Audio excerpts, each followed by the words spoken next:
नमस्ते बच्चों, मैं पिंकी गांधी फ्रॉम लियाल पब्लिक स्कूल। कल की कक्षा में हमने किया था पाठ 10, भालू ने कान में क्या कहा। इसकी बुक एक्सरसाइज करवाई थी मैंने आपको। आज हम करेंगे इसके कॉपी पाठ को।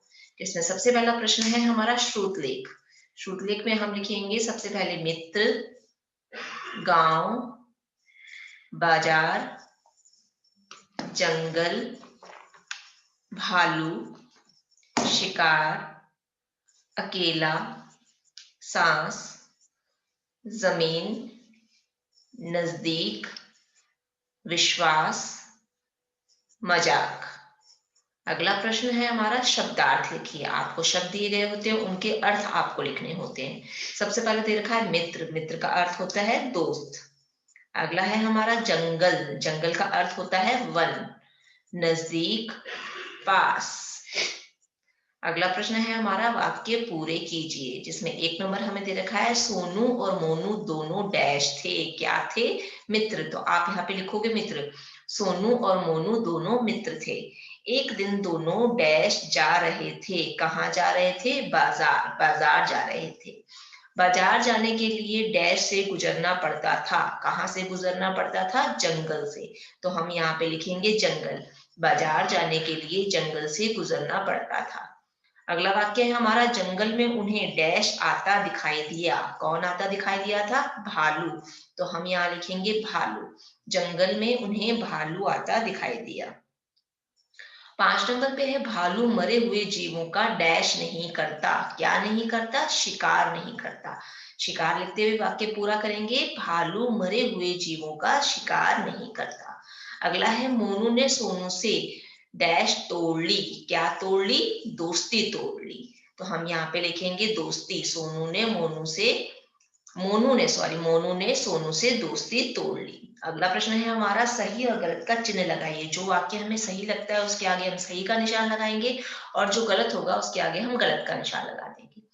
पहला दे रखा है कि भालू को देखकर सोनू मोनू के साथ खड़ा रहा था। क्या ऐसा था? नहीं था ना। सोनू तो क्या कर रहा था? अपनी जान बचाने के लिए वो पेड़ पे चढ़ गया था और मोनू को अकेला छोड़ दिया था। तो ये वाक्य क्या है? गलत है, इसीलिए हमने इसके आगे गलत का निशान लगा दिया। अगला है हमारा मोनू ने मृत होने का नाटक किया। मृत यानी कि मरे हुए होने का नाटक किया। क्या उसने ऐसा किया था? किया था ना उसने। क्यों? क्योंकि जो भालू है मरे हुए जीवों को नहीं खाता, इसलिए उसने मरे हुए होने का नाटक किया ताकि भालू उसको छोड़कर चला जाए, खाए नहीं। तो ये वाक्य क्या है? सही है, इसीलिए हमने इसके आगे सही का निशान लगाया है। भालू पहचान गया कि मोनू जीवित है। क्या भालू पहचान गया था मोनू जीवित है? गलत है ना ये वाक्य। क्यों? क्योंकि जो मोनू है उसने तो अपनी सांस रोक रखी थी और वो ऐसे नाटक कर रहा था जैसे कि वो मरा हुआ है, और भालू भी उसके नाटक को पहचान नहीं पाया था और उसको छोड़कर चला गया था। अगला वाक्य है सोनू ने अपनी जान देकर मोनू की रक्षा की थी। क्या की थी? सोनू ने अपनी जान दी थी? उसने नहीं दी थी ना। उसने तो सिर्फ अपनी जान बचाई थी और वो पेड़ पे चढ़ गया था अपनी जान बचाने के लिए, इसलिए ये वाक्य क्या है? गलत है, और हमने इसके आगे गलत का निशान लगा दिया। आगे बढ़ते हैं हम। सही उत्तर पर हमें टिक का निशान लगाना है। यहाँ पे हमें एक प्रश्न दे दिया है, उसके साथ में 3 ऑप्शन दिए हैं। जो ऑप्शन सही है उसके आगे हम सही का निशान लगा देंगे। सच्चा मित्र कैसा है होता है ये बताना है हमें। जो अच्छे समय में साथ दे, अकेला छोड़ दे, जो मुसीबत में साथ दे। तो कौन सा सही है यहाँ पे? जो मुसीबत में साथ दे, ये सही है, इसीलिए हमने इसके आगे सही का निशान लगा दिया। अगला प्रश्न है भालू के चले जाने के बाद सोनू ने मोनू से क्या कहा? क्या कहा था? जब भालू के चले जाने के बाद सोनू ने मोनू से क्या कहा? उसने क्या पूछा था सोनू ने पेड़ से उतरते ही? तुम ठीक तो हो? भालू तुम्हारे कान में क्या कह रहा था? चलो बाजार चलते हैं। तो इनमें से क्या था? भालू तुम्हारे कान में क्या कह रहा है? ये ऑप्शन सही है, इसीलिए हमने इसके आगे टिक का निशान लगा दिया, सही का। आगे बढ़ते हैं हम। मोनू जमीन पर क्यों लेटा था? क्यों लेट गया था मोनू जमीन पर? थक गया था, या फिर भालू से बचने के लिए, या फिर वो गिर गया था? तो कौन सा ऑप्शन सही है? भालू से बचने के लिए। वो मरे हुए होने का नाटक कर रहा था, इसीलिए जमीन पर लेट गया था। आगे बढ़ते हैं हम प्रश्न उत्तर की ओर। सोनू और मोनू कहाँ जा रहे थे? तो कहाँ की जगह पर हम लिखेंगे बाजार। सोनू और मोनू बाजार जा रहे थे। खड़ी पाई हमें पता है, हम प्रश्न लिखते हैं तो प्रश्नवाचक चिन्ह लगाते हैं, और उत्तर लिखते हैं तो खड़ी पाई लगाते हैं। अगला प्रश्न है दोनों ने सामने से आते किसे देखा? किसे देखा था दोनों ने सामने से आते हुए? भालू को। तो वैसे के वैसे प्रश्न उतारते हुए हम किसी की जगह पे भालू लिख देंगे। दोनों ने सामने से भालू को आते देखा, खड़े पत्नी।